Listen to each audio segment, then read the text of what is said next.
Thank you, Paul. And I cannot tell you how delighted I am to be here with all of you this morning. It really, truly is an honor.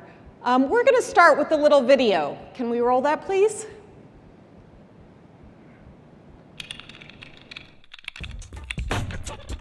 There will be 1.4 million jobs by 2020 in the computing-related fields. Less than 29% of them are going to be filled by Americans, and less than 3% of that 29% are going to be women. I don't think software engineering is a meritocracy. Being excellent or being good at your job isn't enough if you're a woman in tech. The sort of phenomenon of the programmer has really interested me. Programmer. It's hard to encourage more women to come into an environment that will sexually harass them and not fund them. As soon as a woman gets introduced, it's like blood in the water. When companies started putting these full diversity disclosure reports out there, it became very obvious, wow, there really is a problem. This is something that we need to be trying to address. Women were the pioneer programmers. They've been written out of history, unfortunately. Grace Hopper came up with the concept of real programming languages. Coding's magic. I like coding because instead of us being consumers, we could be like a producer. In the same way that everyone should know a little bit about law and everyone should know a little bit about economics, you probably should know a little bit about computer science. Growing up, I was actually a system kid. I didn't know that I could learn how to code like so quickly. The reason that there's a gap is actually related to some really real structural factors. Girls aren't encouraged to pursue computer science. They're overlooked because, you know, it's the boys that are good at science and it's the boys that are taking apart computers at age 9. Most students have no exposure to programming. Computer science should be a requirement in all public schools. This is a Rosie the Riveter moment because the jobs are here and we don't have the workers to fill them. For the digital revolution to truly be great, it can't just be for a certain set of people. I'm hopeful because I think that the tech industry could move the fastest. If we see the problem, we can debug it. This is our country, our cities, our communities, our children, our code. Code. Debugging the gender gap.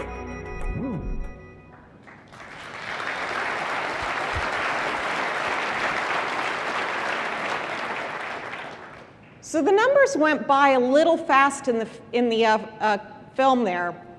These are the numbers that we saw go by. The number of women versus the number of men in high-tech positions in these very large and successful companies. They range on this slide from 10 to 20%. It's a really small number. Now, you might have noticed that I'm a woman.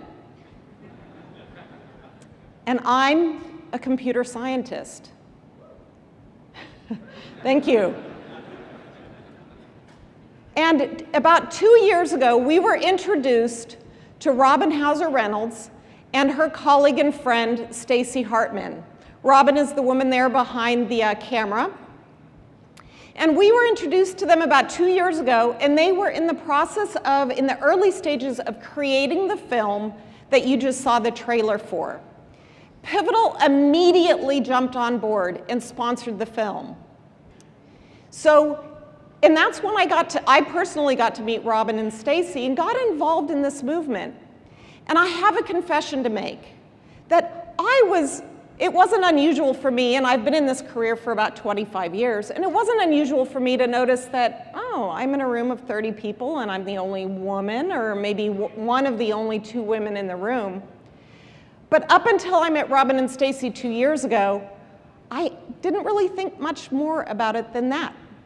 It was something I noticed, and yeah, sure, it was a problem, but I didn't do anything about it. But when I met Robin and Stacy and Pivotal started sponsoring this film, I added something else. I'm a woman, I'm a computer scientist, and now I'm an activist. So what I want to, thank you.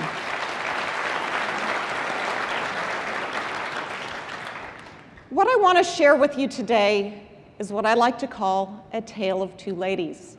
So let's begin.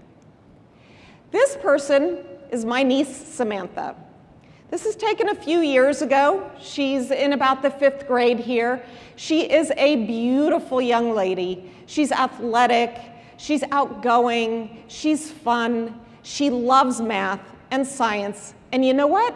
She likes that she loves math and science. Here's another young lady. That's me. About the same age, 5th grade or so. Aside from being decidedly more geeky than her, we're very similar. Love math, love science, and love the fact that I love math and science. I'm good at it, and I like that, and I'm proud of that.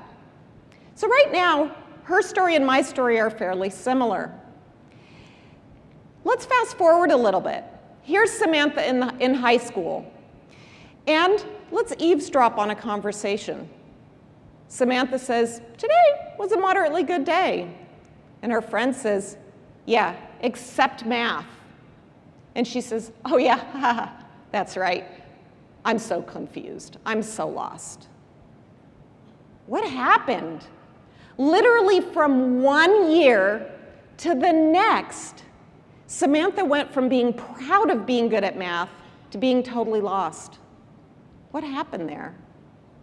Well, actually, her story and my story are still very similar. I'm in high school, and I'm about a sophomore in high school, and I am way too cool for computers. I am not doing that. No computers for me. I'm going to have a career where I'm going to be outside. Maybe I'll train horses or something like that. Who knows? But then her story and my story diverged for the first time.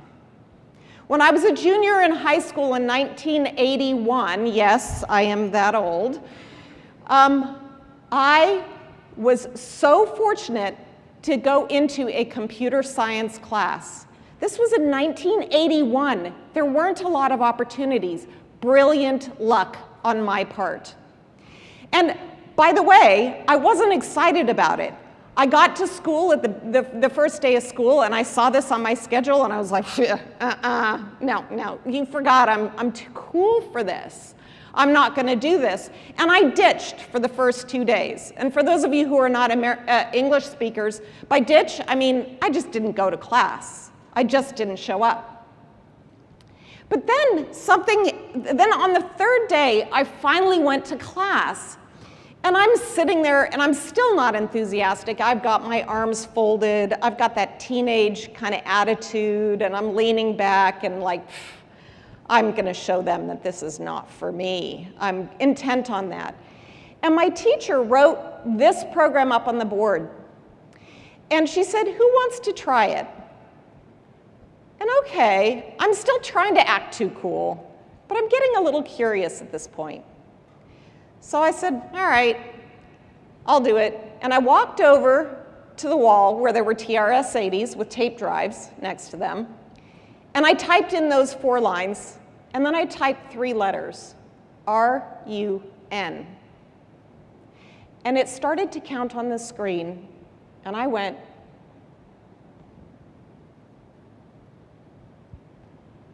whoa.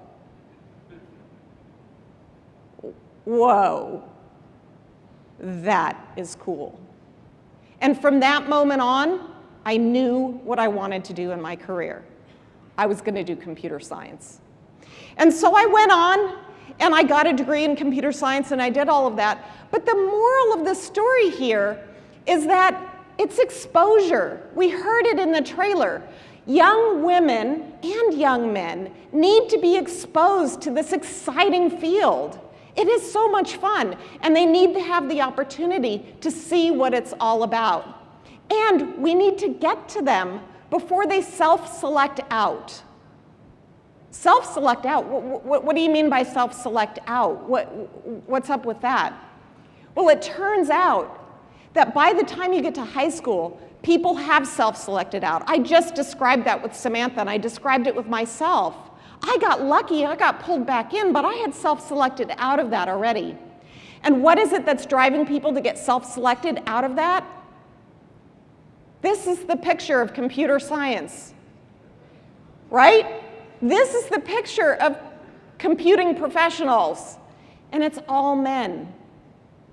And that is the picture that we see over and over and over again. That's the picture that young girls are seeing. So by the time they get to high school, they don't see themselves as this. You know the saying of, you can't be what you can't see.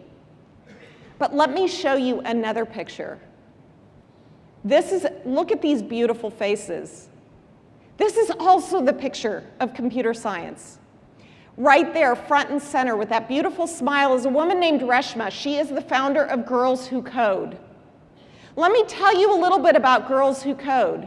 Girls Who Code started in 2012, 4 years ago, roughly 4 years ago. One of the main things that Girls Who Code does is they put girls through a summer immersion program. It's a summer camp for high school students. They spend 7 weeks learning how to program. In 2012, they put less than 50 girls through the summer immersion program, and they had an operating budget of about $250,000. In 2015, they had an operating budget of $15 million, and this summer, they're going to put close to 2,000 women, young women, through this program. And I'm really delighted to tell you, if you missed the press release that went out last week, I am so thrilled to share with you the news that this summer in Palo Alto, Pivotal will be hosting a group of 20 young women who are going to be going through the summer immersion program at the Pivotal headquarters in Palo Alto.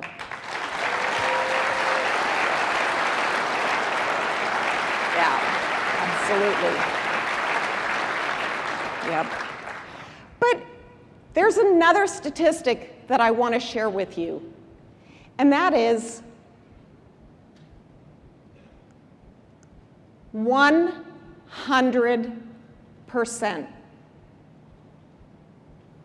That is the number of young women who go through the Girls Who Code program that go on to study computer science and engineering in college.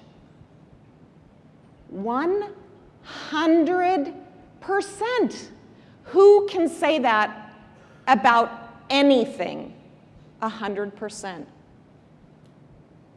So the moral of the story there is exposure.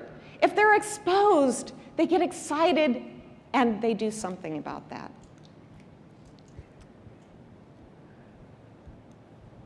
So let's continue this story.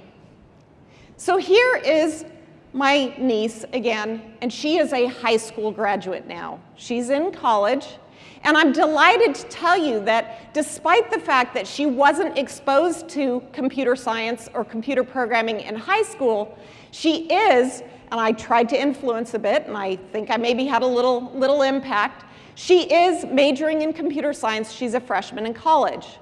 Absolutely delighted with that. Here's me in college. So I spent a lot of time programming, but I also spent a fair bit of time, I worked as a camp counselor in the summer, and I spent a fair bit of time outside, maybe in the back of an El Camino. So, here, unfortunately, is where, again, our stories diverge a bit. When I was in college in the mid-'80s, that was the peak. At that time, about 35 to 38% of the graduates in computer science were women. In the mid-'80s, that was the peak. Well, Samantha this summer, when she went to her orientation, which was with the College of Engineering and Computer Science, and she went, and I called her that night, and I said, "How was it? How was orientation?" And she said, there were about 200 people there. There were maybe 20 girls. It was almost like she was out at that point. She felt so out of place because of that. So, but you know what? Things can be done about that. And now, in colleges, unfortunately, at the peak it was at 38%. These days, it's about 15 to 17%. So what Samantha experienced there is about average. But we can do something about that.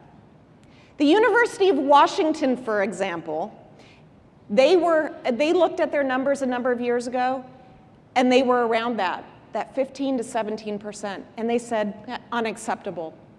We are not going to do that. And so they took a look at the problem and they started to address it directly. And they did things like revamped some of the curriculum, especially for the early classes, the first and the second semester classes. They revamped those, excuse me. They revamped them so that the instruction centered around things that were really resonated with the young women. Things like social programs or biological sciences. They also did things like they had the professors who taught the first programming class reach out personally to the young women in the class and encourage them to take the next semester. And the University of Washington has been able to change their numbers. They're well above the average now. They're up in the 30s.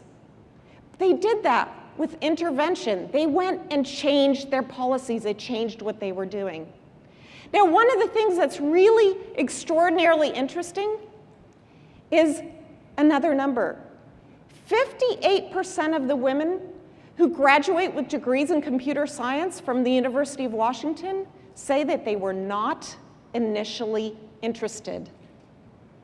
It goes back to exposure. We can make a difference. We can solve this problem. So let's carry the story forward a little bit. And now my niece is not in the working world. She does not have a career yet. She's in college. And I am happy to say that despite the fact that she didn't have a fabulous experience in her first semester, she's gone into semester 2. So I'm really glad about that. But moving forward, I want to talk a little bit now about careers. So I want to share a story with you that maybe you've heard a little bit of, and we're going to have to change the character here. Now what you see here is a poster. OneLogic is a company here in San Francisco that their recruiting department put together a recruiting campaign where they created posters. And on those posters were pictures of the engineers that they had in their organization with some quotes about how great it is to work at OneLogic. And they put up those posters all over San Francisco, including like the BART stations and so on. And Isis was one of those engineers. She was posted in the BART station. Well, some, shall we say, less than enlightened people took to social media and accused OneLogic of having hired an actress for the poster. And when challenged on that, why would you say something like that? What they said was, she couldn't possibly be an engineer. She's a woman, and a beautiful woman at that. So she couldn't possibly be an engineer. Outrageous. Absolutely outrageous.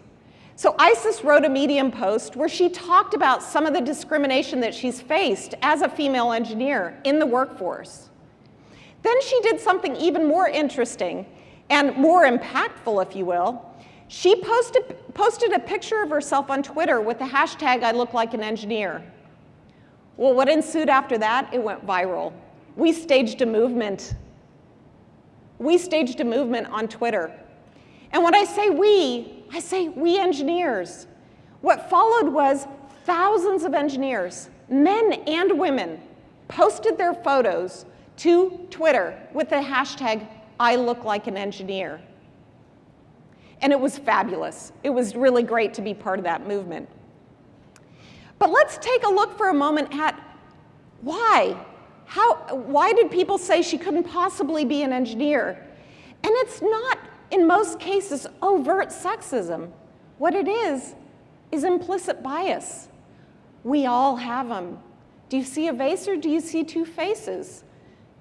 It's just the way our brains work. We categorize things. We get so much information coming at us that we have to categorize things. And when we categorize things, we start to get biases ingrained into us. But the thing is, we all have them. There's nothing to be ashamed of. We all have those biases. But what we can do is we can recognize them and we can do something about it. We can compensate for them. We can have compensating mechanisms. The first step is to recognize what your biases are. And then, of course, I'm a technologist, so I've always got the propeller head on. I also want to use tools. And so on the screen here, you see just a smattering of tools that can be used. Things like something that can go and analyze the text of your job posting to see if it speaks more to men than it does to women. There's tools that you can use. But then there's also personal behavior. So I mentioned that I'm a bit of an activist now, so I talk about this topic all the time. And it's very frequent that somebody will come up to me after a talk, or we'll be talking and they'll say, gosh, I have 2 daughters, and what can I do to encourage my daughters to go into this field, or encourage my daughters to at least explore this? And that's a great question. And we talk about that. But then I always ask them a question in reverse. Do you have any sons? And a lot of times the answer is, oh yeah, I have a son too. I say, you know what? It's not just about your daughters. It's about your sons. Let me tell you a little bit about my son. I have a 20-year-old son. He's off in college. And he has a girlfriend who is phenomenal. She is a beautiful, outgoing, confident, self-assured young lady. And everyone loves her. But my son has had those moments where he's had a friend or two say to him, gosh, you know, we really love Haley and all, but don't you find her a little intimidating? And his answer is, what do you mean? So the behaviors that you project to your kids and to the people around you, that's what's going to change those unconscious biases in the next generation. We can all do something about that. So, yes, we should be doing this because it is just the right thing to do. But you know what? It turns out that diversity is also good for business.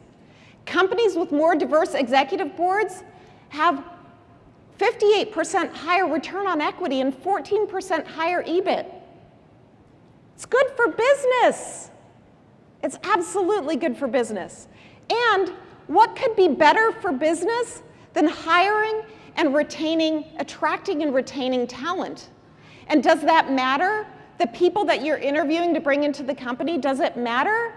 We asked them, and they said, overwhelming majority said the diversity policies of the company are extremely important to them. 80%, not 53, not 60, 80% said it's important to them. So it's good for business. So what I want to close with is it's up to us. It's up to every single one of us to think about this and address this problem. 2 years ago, I was not an activist. Now I'm an activist. Now I actually pay attention to the problem, and I start to do little things just to change those things. It's up to us. The first thing I invite you to do is I invite you to take a look at this video. It's a video that was put out by Google that talks about implicit bias.